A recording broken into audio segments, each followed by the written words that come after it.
La mobilité en France est peu développée parce qu'elle n'entre pas dans notre culture, culture économique et sociale que nous avons mise en place en 1945 à l'issue de la guerre.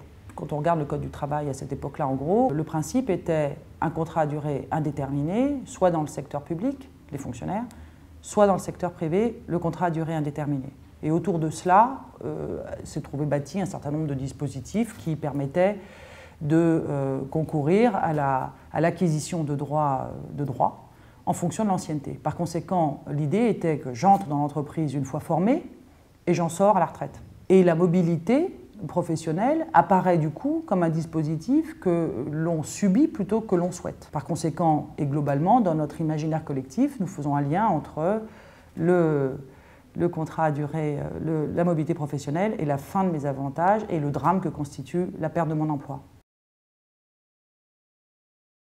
L'enjeu des années qui viennent, c'est le changement de paradigme ou le changement de tropisme. C'est-à-dire que d'une situation où l'on espérait un emploi éternel et donc en excluant toute forme de mobilité, aujourd'hui l'idée qu'il faudrait creuser et qu'il faudrait mettre en place de manière efficace serait au contraire la promotion de la mobilité, la valorisation de la mobilité professionnelle comme un facteur de réussite d'une carrière professionnelle. La formation professionnelle, c'est quand même 30 milliards d'euros par an et dont on voit que les bénéficiaires ne sont pas nécessairement ceux qui en ont réellement besoin. Et ceux qui ont besoin de s'adapter à la situation économique changeante, aux métiers émergents, aux qualifications à conquérir, sont nécessairement ceux qui sont moins diplômés ou moins formés en sortant de la formation initiale. Les politiques de ressources humaines s'en trouveraient mieux si elles intégraient dans le cadre de leur politique et dans leur cadre de promotion de leurs propres salariés, la perspective de les accompagner dans la mobilité professionnelle comme un facteur d'enrichissement pour les intéressés grâce à la formation d'une part, et d'autre part même pour l'entreprise, car les allées et venues pourraient être envisagées de façon beaucoup plus sereine. Il faut que les entreprises elles-mêmes se mettent en situation de favoriser la fluidité du marché du travail. Promouvoir la mobilité professionnelle, cela veut dire que l'on prend en considération non plus l'emploi entendu comme éternel, comme seul facteur de réussite, mais au contraire toute la carrière. Et il faudrait pouvoir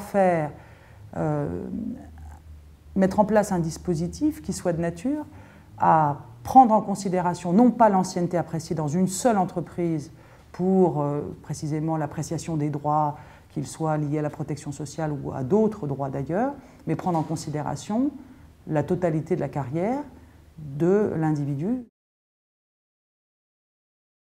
Il est évident que lorsqu'on a des conventions collectives qui prévoient qu'au bout de 25 ans ou au-delà de 25 ans, on peut percevoir le bénéfice de 2 ans d'indemnité de salaire, cela laisse perdurer l'idée, au demeurant fausse, on vient de le dire, que l'on puisse faire une carrière de 25 ans au moins dans cette entreprise-là.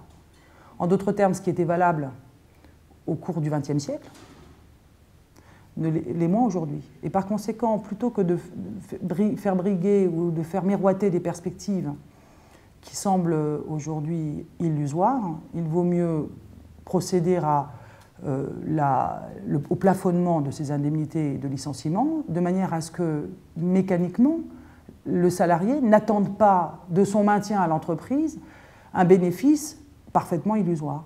Les salariés seraient d'une certaine façon incités à regarder autour d'eux et de prendre en considération leur propre motivation et leur propre souhait de promotion de carrière. Et en réalité, cela permettrait aux salariés de reprendre en main la propre conduite de sa carrière.